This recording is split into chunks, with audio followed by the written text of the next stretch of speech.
आज तक ले हमरा बतैले हो हम नैका मामू से जानत नहीं रे हम गवाऊ तोरा से पैसा लबाऊ आ तू गबे तो हमरा से पैसा ली। तेरा कितना पैसा हो कन्या के देवेला पैसे ना हो केकरा नहीं देबे। चलिए हमारा उपिंदर मामा की ओर से बार बार लगातार पुरस्कार बा लेकिन कि पियबा के नाम के खाली लगावल हो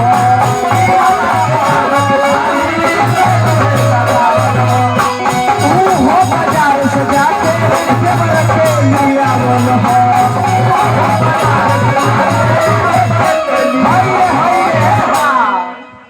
पियबा के नाम के खाली सेनुरे लगावल हो। हमेशा सेनुर जवन बाप पति के नाम से लगावल जाला लेकिन वो सेनुर तो हर देवरे लेके देवला। अब मामू वाला फर्ज दे भगेने में निभाई मामू के तब टबरे गिर गई बा कन्ने कन्ने कन्ने ट्रांसफार्मर पर अब मामू हां बोल मामानी अब गेला